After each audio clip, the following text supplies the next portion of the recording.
வணக்கம்.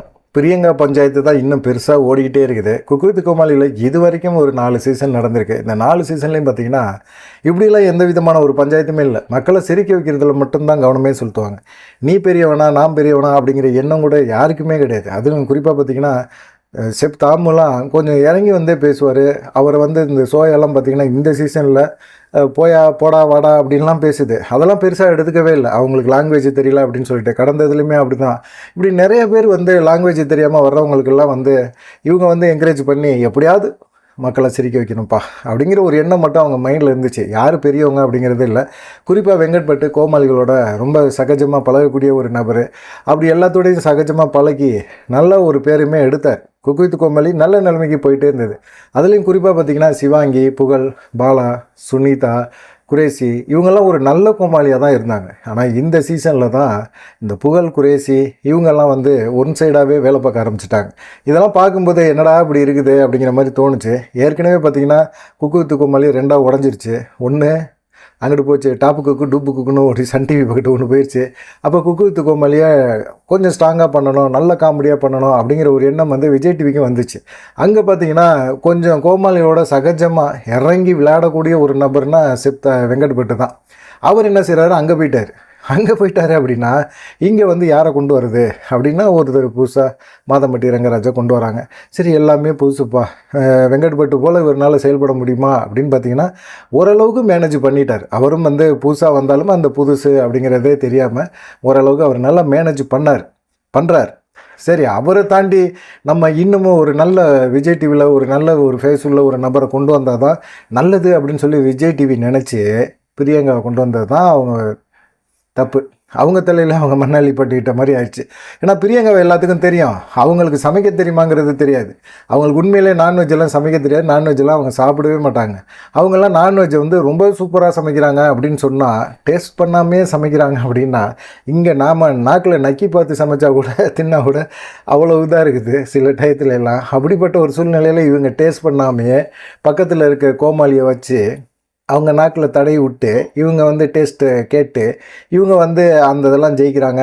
அப்படின்னா இதுக்கு ஏதோ உள்ளடி வேலை இருக்குது, அது தனியாக வரும். ஏன்னா சில இதெல்லாம் சொல்கிறாங்க. என்ன சொல்கிறாங்க அப்படின்னா, வெளியே அங்கே வேறு குக்கெல்லாம் இருக்கிறாங்க, வேறு செப்பெல்லாம் இருக்கிறாங்க. அவங்கெல்லாம் சில விஷயங்களை செஞ்சு சமைச்சு சில இதெல்லாம் செஞ்சு கொடுப்பாங்க, ரெடி பண்ணி கொடுப்பாங்க.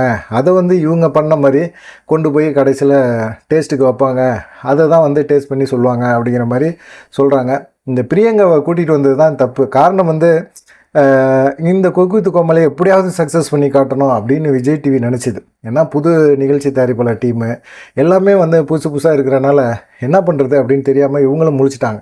அதனால் வேறு வழி இல்லை, சரி பிரியங்கா கொண்டு வரலாம் அப்படின்னு நினைக்கும் போது அவங்க ஒரு விஷயத்தை மறந்துட்டாங்க. பிரியங்கா ஏற்கனவே பிக் பாஸில் போய் என்ன பண்ணாங்க, விஜய் டிவியே அவங்க சொந்த டிவி மாதிரி அதிகாரம் பண்ணாங்க, பயங்கரமாக இது பண்ணாங்க. பிக் பாஸே நாரி போச்சு. அந்த அளவுக்கு பிக் பாஸில் இருக்க எல்லாத்து விஷயத்துலேயும் மூக்க நுழைச்சி என்னை ஒன்றுமே பண்ண முடியாது, என்னை ஒன்றுமே செய்ய முடியாது, நீ என்ன பெரிய ஆளா அப்படி இப்படிங்கிற மாதிரி பேச ஆரம்பித்தாங்க. அதெல்லாம் அவங்க மைண்டில் கொண்டு பிரியங்கா வேணாம்யா, ஸோ அது பாட்டுக்கு போயிட்டுருக்கட்டும், என்ன நடக்குதோ நடக்கட்டுமே பார்க்கலாம் அப்படிங்கிற மாதிரி எண்ணத்தில் கொண்டு போயிருந்தாங்கன்னா ஓரளவுக்கு சக்ஸஸ் ஆகிருக்கும். ஆனால் அவங்க செஞ்ச தப்பு பிரியங்காவை குக் வித் கோமாளிகளை கொண்டு வந்தது தான். அப்புறமா தான் மணிமேகலை விஷயத்தில் இவங்க தலையிட்டது. மணிமேகலை எவ்வளவோ சொல்லி பார்த்தோமோ அதை கேட்க முடியாது, என்னால் இதெல்லாம் பண்ண முடியாது அப்படிங்கிற மாதிரி அவங்க டார்ச்சர் பண்ணுறது, இதெல்லாம் தொடர்ந்து அவங்க நிகழ்ச்சி தயாரிப்பாளர்கிட்ட சொல்கிறாங்க. அவங்க என்ன செய்வாங்க, அவங்க புதுசாக வந்திருக்கிறாங்க, அவங்களால ஒன்றும் பண்ண முடியல, அவங்க இப்போ விஜய் டிவிட்ட சொல்லுவாங்க. அப்புறம் மணிமேகலை நேரடியாக விஜய் டிவிட்ட சொல்கிறாங்க, அங்கே இருக்க செஃப்கிட்ட சொல்கிறாங்க, அங்கே இருக்க கோமாளிகள்கிட்ட பேசுகிறாங்க. ஆனாலும் எல்லா விஷயத்துலையும் நேரடியாக இவங்க பிரியங்கா குறுக்கீடு, அதிக குறுக்கீடு, தான் எல்லாமே, தனக்கு தான் எல்லாமே தெரியும் அப்படிங்கிற மாதிரி சொல்கிறாங்க. சரி, மணிமேலை வெளியே வீடியோ போட்டாங்க. இதில் என்னன்னு கேட்டிங்கன்னா விஜய் டிவி சார்பாக இல்லை அந்த நிகழ்ச்சியில் கலந்துக்கிட்டவங்க சார்பாக யாருமே பெருசாக மணிமேகலைக்கு ஆதரவு கொடுக்குறேன். மணிமேகலைக்கு ஆதரவு கொடுக்குறவங்க எல்லாமே மணிமேகலையை தெரியாதவங்க தான். மணிமேகலைக்கு சப்போர்ட் பண்ணுறவங்க எல்லாருமே பார்த்திங்கன்னா பெருசாக மணிமேகலைக்கு நேரடி கான்டாக்டோ அவங்க சம்மந்தப்பட்ட விஷயங்களோ அவங்க உறவுக்காரங்களோ யாருமே கிடையாது. எல்லாருமே மணிமேகலையை அந்த நிகழ்ச்சியில் பார்க்கும்போது தான் நிறைய நிகழ்ச்சியில் நிறைய திறமையான ஒரு பெண், அந்த பெண்ணுக்கு நம்ம ஆதரவு கொடுக்கணும் அப்படிங்கிற ஒரு எண்ணம் தான். பிரியங்கனால வேறு எதுவும் பண்ண முடியுமா? ஒன்றுமே பண்ண முடியாது. பட்டிமன்றத்தில் பேச முடியுமா? பட்டிமன்றத்தில் மணிமேகலைனால் பேச முடியும். விஜய் ஆண்டனிகிட்ட ஒரு விஷயத்தை பற்றி அவங்க கேட்டாங்க. அப்போ தான் விஜய் ஆண்டனிக்கு அவருடைய மகள் சூசைட் பண்ணி வந்து அதுலேருந்து எப்படி ரெக்கவர் ஆகுறாங்க அப்படிங்கிற ஒரு விஷயத்த மணிமேகலை பேட்டி எடுக்கும்போது அவங்க அந்த விஷயத்த மனசுக்குள்ளே கொண்டு போகும்போது அவங்களுக்கு முடியல. ஒரு பதட்டமாயிடுறாங்க. அப்படியே அழுதுறாங்க. அழுதுகிட்டே கேட்கும்போது விஜய் ஆண்டனி கையை பிடிச்சிட்டு, இல்லைம்மா இதுலேருந்து வெளியே வரலாம். எல்லா சம்பவத்துக்கும் நமக்கும் சம்மந்தமே கிடையாது. அந்த சம்பவம் நடக்கணுங்கிறது விதி, அது நடக்குது. நம்ம அதை ஏற்றுக்கணும். என்றைக்காக இருந்தாலும் ஒரு நாள் நம்ம ஏற்றுக்குவோம் அப்படின்னு சொல்லி விஜய் ஆண்டனியும் சில ஆறுதலான வார்த்தைகளையும் சொல்லி மணிமேகலைக்கு ஒரு இதை கொடுக்குறாரு. ஏன்னா ஒரு விஷயத்த, ஒரு சென்சிட்டிவான விஷயத்த மணிமேகலை பேசின ஒரு விஷயம் இருக்குல்ல, அது ரொம்ப இதாக இருந்தது. அதே போல் பிரியங்காவோட விஷயத்துலையும் பார்த்தீங்கன்னா, அதே விஜய் ஆண்டனி சூப்பர் சிங்கர்லாம் வரும்போது அவர் உட்காந்துருக்கும்போது பிரியங்கா பார்க்குறது, என்ன என்னை ஒரு மாதிரி பார்க்குறீங்க, என்ன என்னை பார்த்து என்னவோ நினைக்கிறீங்க, எனக்காக ஒரு பாட்டு பாடுங்க அப்படி இப்படின்லாம் கேட்கும்போது ரொம்ப கேவலமாக தான் இருக்குது. என்னடா இது, ஒரு ஹோஸ்ட்டு ஒரு கெஸ்ட்டு வந்திருக்கிறாரு, அவரை வலிய வைக்கிறாங்களாம். இவங்க அவங்கள அப்படியே வலிய வச்சு அவர் பலகீனப்படுத்துகிற மாதிரி அவங்க நினச்சிட்டு அவங்க பேசுனாங்க. இந்த 2 விஷயத்தில் கம்பேர் பண்ணாலே தெரிஞ்சிடும் யார் பெஸ்ட்டு ஹோஸ்ட்டு அப்படிங்கிறது. நம்ம தொகுப்பாளினி அப்படிங்கிறதுல யார் நல்லா செயல்படுறாங்க அப்படிங்கிற விஷயம் நம்ம எல்லாத்துக்குமே தெரியும். இதை தாண்டி நம்ம பெருசாக இதை பேச போக வேண்டியதில்லை.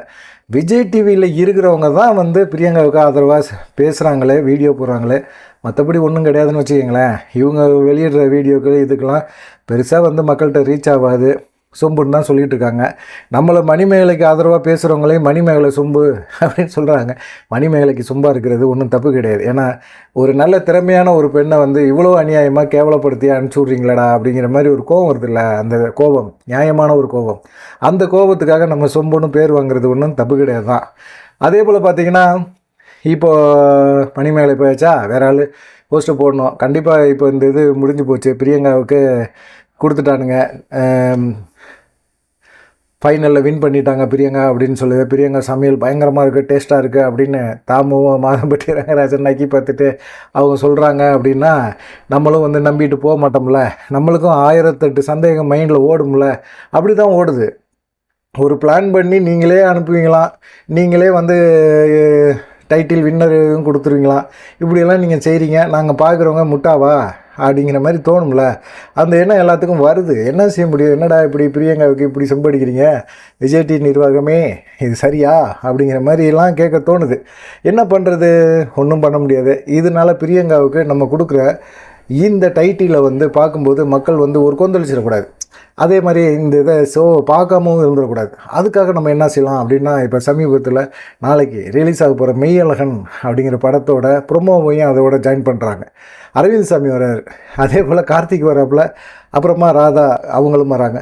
இவங்கெல்லாம் வராங்க அப்படின்னோன்னா என்ன நடக்கும், அங்கே மக்கள் எல்லாமே அரவிந்த் சாமிக்காகவோ கார்த்திக்காகவோ ராதாவுக்காகவோ அவங்கெல்லாம் பேசும்போது அந்த விஷயங்களோட கனெக்ட் ஆகும்போது நம்ம இந்த பிரியங்கா அப்படிங்கிற ஒரு விஷயத்தையும் மணிமேகலைக்கு நடந்த சம்பவத்தையும் நம்ம மறந்துடுவோம் அப்படின்னு சொல்லி நினைக்கிறாங்க.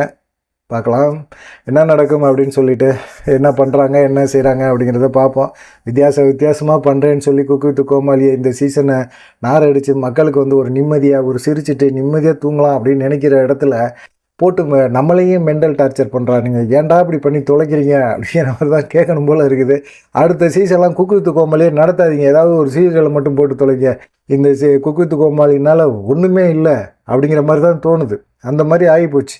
அதுக்கு டாப்பு குக்கு டூப்பு குக்கு பரவாயில்ல, வெங்கடப்பட்டு தான் திறமையான நபர் அப்படிங்கிறத சன் டிவியில் போய் நிரூபிச்சிட்டாரு. அவர் அங்கே போய் ஒரு புது ஷோ, அந்த ஷோவை மக்களை பார்க்க வச்சுட்டார்ல. காரணம் என்னென்னா, கோமாளிகளோடு அவர் பழகிற விதம். அதே சமயத்தில் கோமாளிகளுக்கு ஒரு பிரச்சனை அப்படின்னா முதல்ல நின்று கேட்குறதும் அவர் தான், கோமாளிகளை அடிக்கிறதும் அவர் தான்.